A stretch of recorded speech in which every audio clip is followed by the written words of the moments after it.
É bom partilhar contigo estas lições.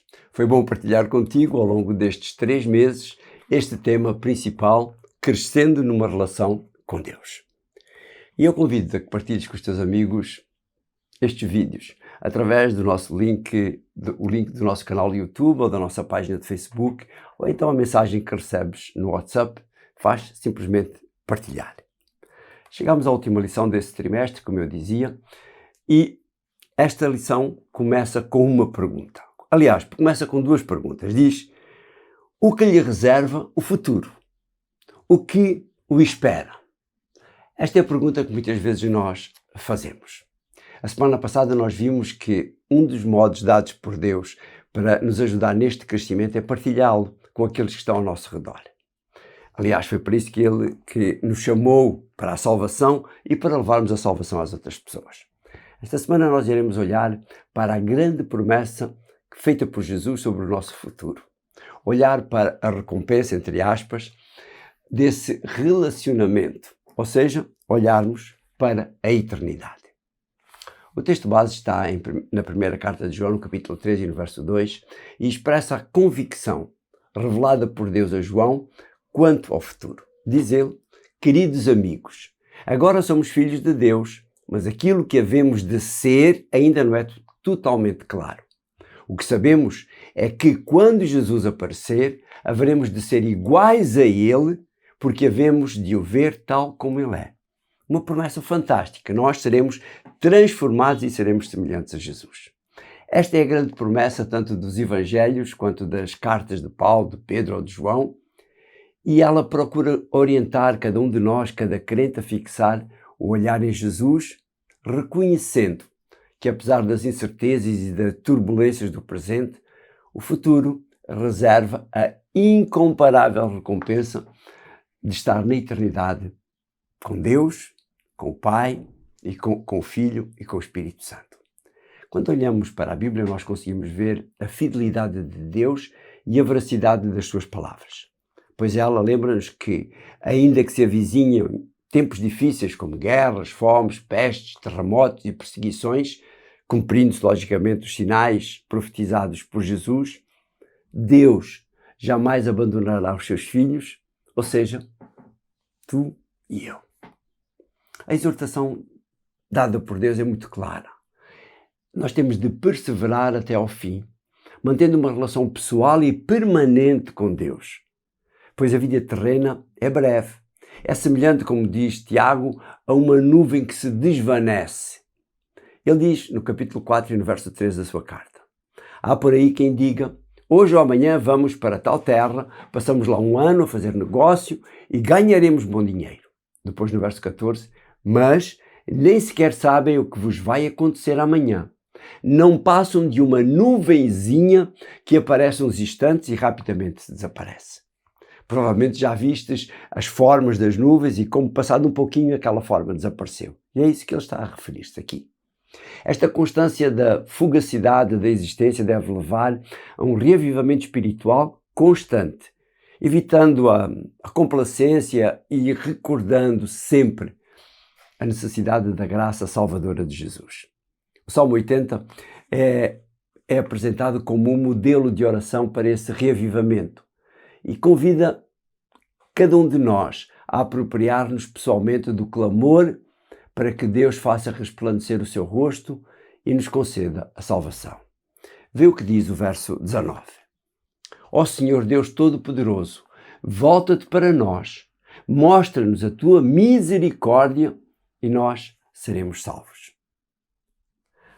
Nunca nos devemos esquecer do propósito original da criação. Qual era o propósito? Esse propósito? Nós fomos feitos por Deus, para estar perto de Deus, do mesmo modo que Adão estava quando ele saiu das mãos de Deus. E diz que Deus visitava Adão todos os dias antes do pecado, ao final do dia. Mas o grande conflito que se desenrola no mundo e no íntimo do ser humano, muitas vezes desvia a atenção do preço infinito pago para restaurar a nossa relação com Deus, conforme as palavras de Jesus a Nicodemos, onde Deus mostra aquilo que Ele quer fazer em cada um de nós. Diz no verso 16 do capítulo 3, Deus amou de tal modo o mundo que entregou o seu Filho único para que todo aquele que nele crer não se perca, mas tenha a vida eterna. É isso que Deus quer para cada um de nós. A verdadeira cidadania do crente está nos céus e a esperança reside na transformação deste corpo carnal, abatido, para um corpo, conforme víamos lá atrás por João, para termos o corpo glorioso de Jesus.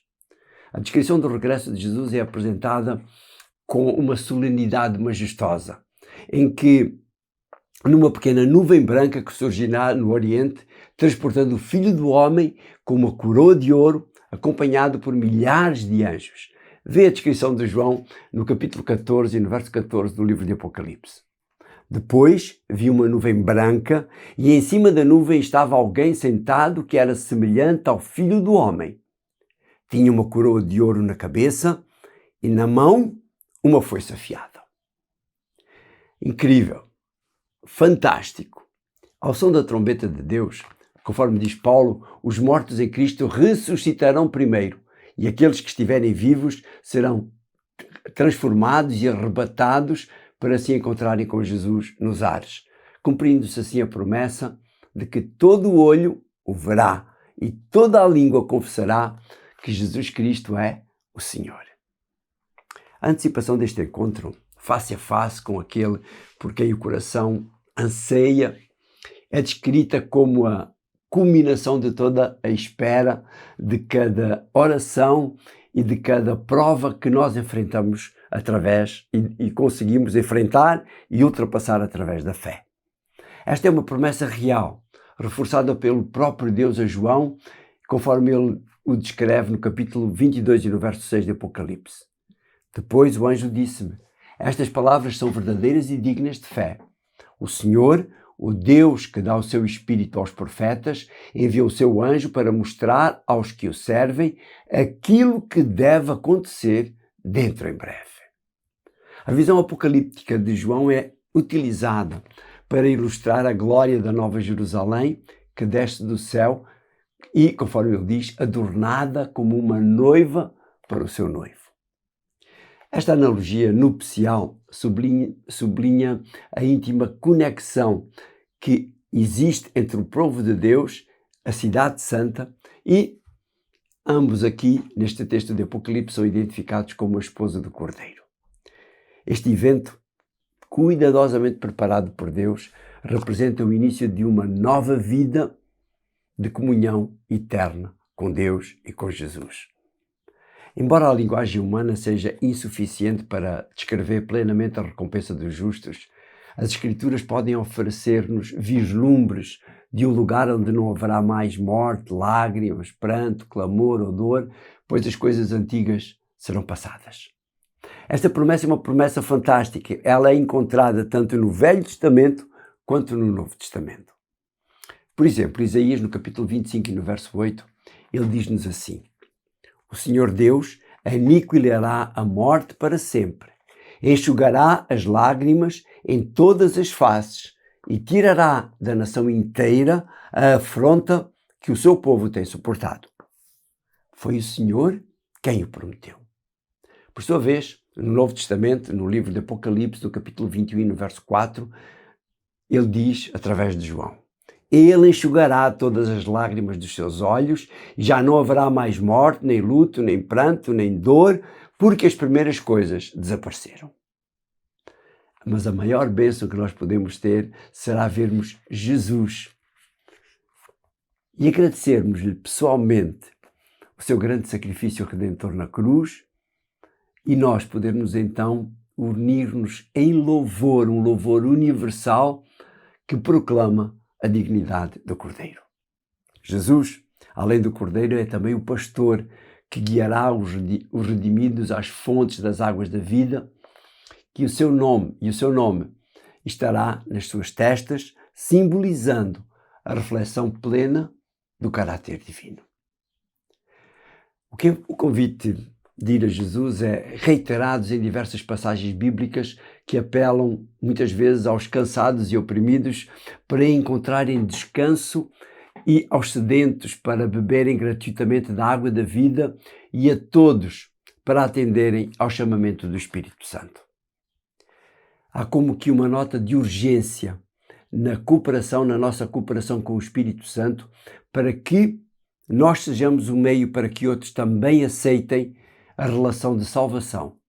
Pois o convite divino é universal e, conforme vimos a semana passada, é para todas as pessoas e nós somos os instrumentos utilizados por Deus para levar esse convite às outras pessoas.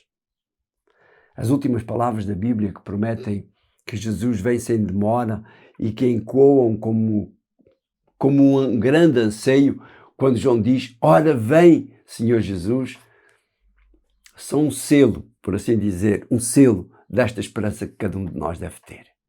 A brevidade da vida e a percepção de que, ao fechar os olhos quando morremos, o próximo instante consciente poderá ser o encontro com Cristo. Isto deve reforçar a iminência da nossa preparação para esse momento. Antes de terminar, fica uma citação de Ellen White nas Meditações Matinais, com o título A Fé pela Qual Eu Vivo, na página 363, onde ela nos faz uma grande e tremenda advertência. Diz ela: se não recebermos a religião de Cristo, nutrindo-nos da palavra de Deus, não teremos direito à entrada na cidade de Deus.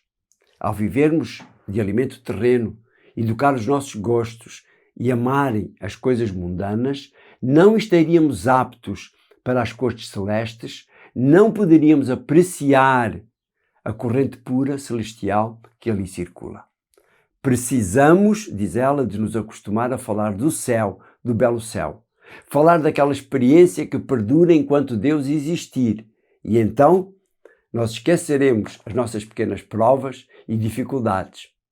E ela complementa dizendo: seja a mente atraída para Deus e para as coisas de Deus.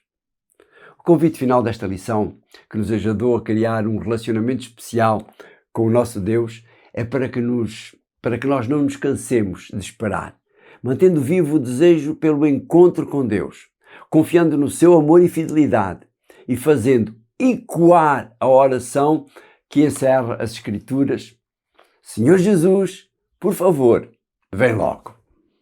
Que o Senhor te abençoe e que tenhas esta esperança também no teu coração. A semana que vem, como eu dizia no início, nós iremos começar outro tema. Iremos olhar detalhadamente para as cartas de Paulo aos Coríntios, a primeira e a segunda carta. E nós iremos começar com o tempo em que Paulo passou como pastor nessa região.